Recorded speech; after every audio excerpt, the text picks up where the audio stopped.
الحمدللہ رب العالمین والصلاة والسلام علی سید المرسلین، اما بعد۔ قربانی کرنا نبی علیہ السلام کی سنت ہے اور آپ نے قربانی کرنے کی بہت زیادہ ترغیب دی ہے، اس بارے میں تاکید فرمائی ہے۔ چنانچہ آپ فرماتے ہیں، ابن ماجہ کی حدیث ہے کہ جس کے پاس قربانی کرنے کی گنجائش ہو، طاقت ہو، پھر بھی قربانی نہ کرے، وہ ہماری عیدگاہ کے قریب بھی نہ آئے۔ تو اس سے پتہ چلا کہ قربانی کا جانور ذبح کرنا چاہیے اور قربانی کرنی چاہیے۔ خود نبی علیہ السلام کی یہ سنت ہے، آپ کا طریقہ ہے، آپ عید الاضحیٰ کے موقع پہ قربانی کا جانور ذبح کیا کرتے تھے۔ آج کل کئی ایسے لوگ ہیں جو خود قربانی کرنے کی بجائے قربانی کے جانور کی قیمت غریبوں اور مسکینوں کو دیتے ہیں، بلکہ دوسرے لوگوں کو بھی اس بات کی ترغیب دیتے ہیں۔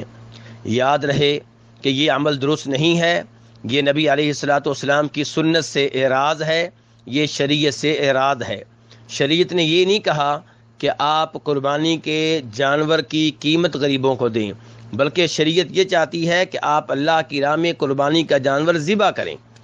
تو قربانی کا جانور ذبح کرنا نبی علیہ السلام کی سنت ہے، اور باقی رہا غریبوں کا بھلا کرنا، ان کے ساتھ اچھا سلوک کرنا، تو اس کے لیے یہ طریقہ اختیار کیا جا سکتا ہے کہ آپ اللہ کی راہ میں قربانی کا جانور ذبح کریں اور پھر اس کا گوشت غریبوں اور مسکینوں میں تقسیم کریں، تاکہ عید کے موقع پہ وہ بھی قربانی کے جانور کا گوشت کھا سکیں۔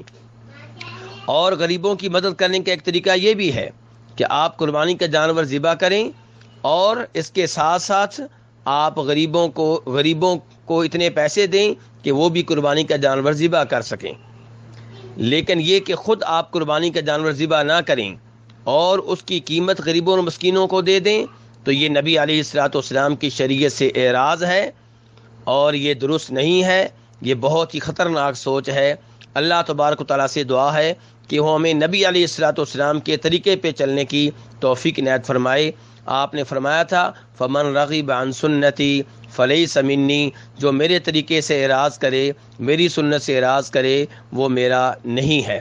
اللہ تعالی ہمیں نبی علیہ السلام کا سچا پیروکار بننے کی توفیق عنایت فرمائے۔